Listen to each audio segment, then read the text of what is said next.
जय जगन्नाथ पिला माने केमती अच्छा आशा करछि समस्ते खुशी थिबो। वर्तमान तो एग्जाम भी सरी गलानी, बहुत दिन हेलानी एग्जाम सरी गलानी।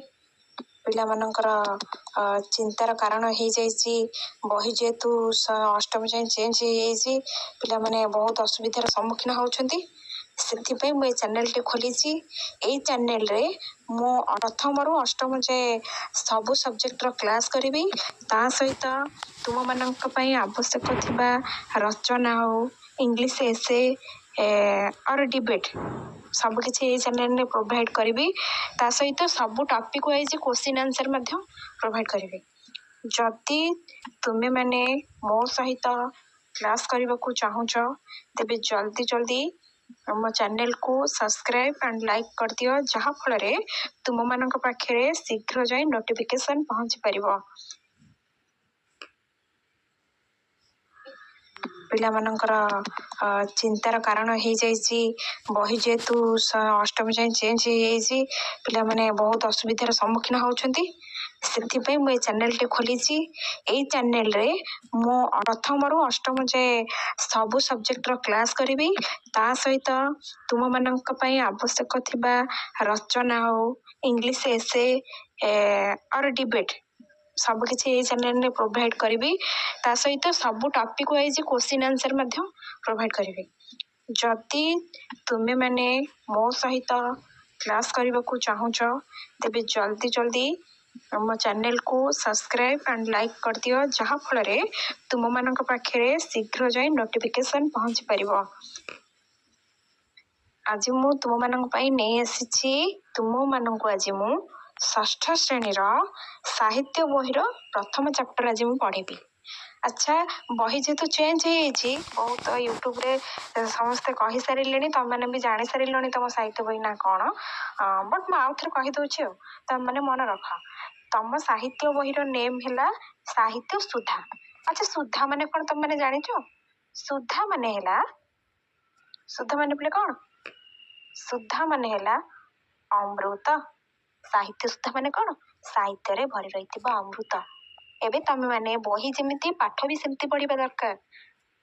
पाठ किछि कष्ट नहीं बुझीगले आम मानक पई सब सहज बड़ा भल सहज सहज विषय सब अच्छी इंटरेस्टिंग भी विषय सब अच्छी तमाने सब बेले इंटरेस्टिंग वे पढ़ा को चेष्टा कर। पाठ को पाठ पढ़ा दरकार नहीं पाठ को गप आकार पढ़ा दरकार सेमती पढ़ले पाठटा सहज रे मन रही पार। ओके तो मैंने एबे देखा सूचीपत्र सब कौन अच्छी देख एमती किसी तुम बही फ्रंट पेज गुड़ा अच्छी देख भाई मिले सब जिन पढ़ीद कौन दे कौन नहीं तो पढ़ी कहीपर वीडियोटा बहुत लंग हो तो मैंने प्रथम विषय ना है जन्मभूमि तापर अच्छी यही देश यही माटी देन अच्छे हकी पर्वतारोही कल्पना दास वर्षा ठकी बसिले ठकी जीव एमती अनेक गुड़िए चैप्टर सब इतने अच्छी टोटाल 13टा चैप्टर अच्छी आम आपको गोटे गोटे गोटे गोटे सब कंप्लीट करवा आम यार क्वेश्चन आंसर करवा। ओके तमें जदि ये सूचीपत्र चाहूच तेज स्क्रीनशॉट मारिक रखी दियो। प्रथम विषय है कौन जन्मभूमि एवं आगु रीडिंग करवा तापर मु गोटे गोटे कर सब बढ़िया से बुझेदेवी। ओके फर्स्ट आम रीडिंग करदे कौन अच्छे देखा जन्मभूमि रे तू ही माँ जन्म भूमि पवित्र भारत भूमि तोहरी संतान आम्भे अटो सरवे तोरसी चरणे सेवा पाई मन प्राण देवा गाइबा तोहर नाम आनंद रवे तू आनंदे होइबा सुखे कांदे दुखरे तोर होइड दुखे तू आनंदे होइबा सुखे धन्य महिमा तोहर ନାହିଁ ତାର ପଟାନ୍ତର, ମସ୍ତକରେ ହିମାଳୟ ପର୍ବତ ବର। ଦୁଇ ପାରୁ ସେ ଜଳଧି ବ୍ରହ୍ମପୁତ୍ର ସିନ୍ଧୁ ନଦୀ, ଚରଣରେ ବିରାଜିତ ମହାସାଗର।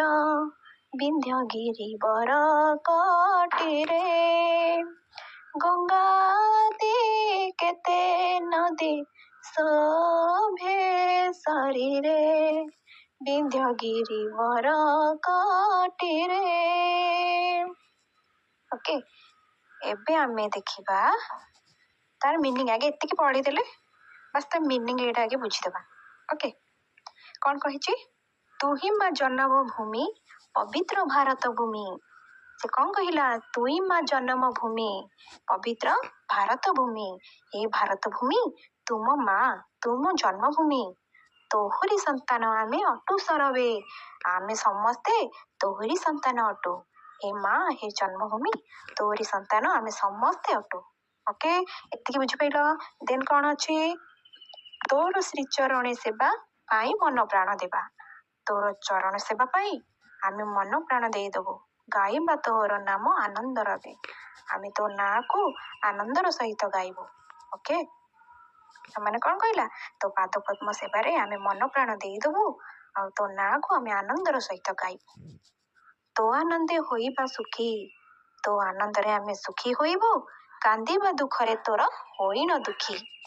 ତୋ ଦୁଃଖରେ ବି ଆମେ କାନ୍ଦିବୁ। କ'ଣ କହିଲା? ତୋ ଆନନ୍ଦରେ ଆମେ ସୁଖୀ ହୋଇବୁ, ତୋ ଦୁଃଖରେ ଆମେ ଦୁଃଖୀ ହୋଇବୁ। ଧନ୍ୟ ମହିମା ତୋହର ନାହିଁ ତାର ପଟାନ୍ତର, ମସ୍ତକରେ ହିମାଳୟ ପର୍ବତବର। ଧନ୍ୟ ତୋ ମହିମା, ଧନ୍ୟ ତାର ପଟାନ୍ତର ନାହିଁ, ତାର ପଟାନ୍ତର ନାହିଁ। ମସ୍ତକରେ ହିମାଳୟ ପର୍ବତବର, ତୋ ମସ୍ତକରେ ହିମାଳୟ ପର୍ବତ ଅଛି। ଦୁଇ ପାର୍ଶ୍ୱରେ ଜଳଧି।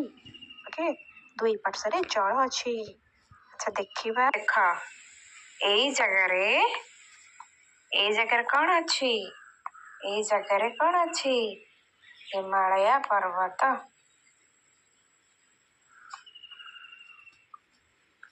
ଏଇ ଦୁଇ ସାଇଡରେ କ'ଣ ଅଛି? ଜଳଧି। ଜଳ ଘେରି ରହିଛି ଏ ଦୁଇଟା ସାଇଡରେ। ବୁଝିପାରିଲ? ତ ଚରଣରେ ବ୍ରହ୍ମପୁତ୍ର ସିନ୍ଧୁ ନଦୀ ମଧ୍ୟ ଅଛି। ବିନ୍ଧ୍ୟଗିରିବର କଟିରେ, କଟିରେ ପିଲାମାନେ କ'ଣ? କଟିରେ ମାନେ ଅଣ୍ଟା। ଓକେ, ତ ଅଣ୍ଟାରେ ବିନ୍ଧ୍ୟଗିରି ଅଛି, ପର୍ବତ ଅଛି। ଗଙ୍ଗା ଆଦି କେତେ ନଦୀ ଶୋଭେ ତୋ ଶରୀରେ। ତୋ ଶରୀରରେ କେତେ ନଦୀ ବୋହି ଯାଉଛି? ବ୍ରହ୍ମପୁତ୍ର, ସିନ୍ଧୁ ନଦୀ, ଗଙ୍ଗା। ଗଙ୍ଗା ତୋ ଶରୀରରେ ଶୋଭା ପାଏ। ବୁଝିପାରିଲ? ସେ କ'ଣ କହିଲା? କବି କହିଛନ୍ତି, ତୋରି କୋଳରେ ମୁଁ ଜନ୍ମ ହେଇ ମୁଁ ନିଜକୁ ଗର୍ଭବାନିତ ମନେ ପାଇଲା। ଦେନ୍ ଆକୁ ଆମେ ଏବେ ରିଡିଂ କରିଦେବା। ଜନମିଲେ ତୋ କୋଳରେ କେତେ ସୁର ବୀର ନରେ, ରାମଚନ୍ଦ୍ର ଭୀଷ୍ମ ଦ୍ରୋଣ କର୍ଣ୍ଣ ଅର୍ଜୁନ। ମହାକବି ବେଦ ବ୍ୟାସ ବାଲ୍ମୀକି କାଳିଦାସ, ଗାଇଲେ ପବିତ୍ର କଣ୍ଠେ ତୋହରି ଗୁଣ। ଚୈତନ୍ୟାଦି ମହାତ୍ମା ଜନେ ପଚାରିଲେ ବିଭୁ ନାମ ଆନନ୍ଦ ମନେ। କେତେ ବିଭୁ ନାମ ଆନନ୍ଦ ମନେ। ସବୁଆଡ଼େ ବିଭୁ ନାମ ପ୍ରଚାର କଲେ। ପ୍ରଚାର କରି ସମସ୍ତଙ୍କ ମନରେ ଆଧ୍ୟାତ୍ମିକତା ଭରିଦେଲେ।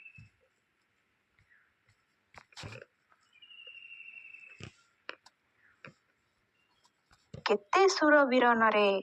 ସୁର ମାନେ କ'ଣ? ଭଗବାନ। ଭଗବାନ ଆଉ ବୀରନର ମାନେ ବୀର ପୁରୁଷ।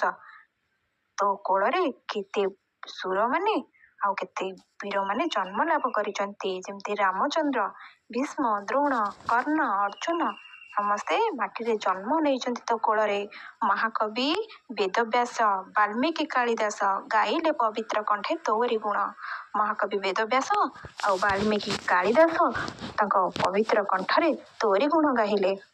ଚୈତନ୍ୟାଦି ମହାତ୍ମା ଜନେ ପଚାରିଲେ ବିଭୁ ନାମ ଆନନ୍ଦ ମନେ। ଓକେ, ଚୈତନ୍ୟାଦି ମାନେ ପଚାରିଲେ ବିଭୁ ନାମ ଆନନ୍ଦ ମନେ। ସବୁଆଡ଼େ ବିଭୁ ନାମ ପଦ୍ମିନୀ କଣ ନା ପଦ୍ମ, ପ୍ରଭାତ, ପୃଥିବୀ ପ୍ରତି, ବସନ୍ତ ଗାଥା, ଉତ୍କଳ ଗାଥା, ନିର୍ବାସିତର ବିଳାପ ପ୍ରଭୃତି କବିତା ଗୁଡ଼ିକ ଖୁବ୍ ସରଳ ମନମୁଗ୍ଧକର ଥିଲା। ବୁଝିପାରିଲ, ଏହି ସବୁ ବହି ସେ ରଚନା କରିଥିଲେ। ସେ ହେଉଛନ୍ତି ଜଣେ କଣ ସୁନାମ ଧନ୍ୟ କବି, ସେ ମଧୁସୂଦନ ରାଓ। ବୁଝିପାରିଲ। ନେକ୍ସଟ ଏହାର ପ୍ରଶ୍ନ ଉତ୍ତର ଅଛି, ଆମେ ନେକ୍ସଟ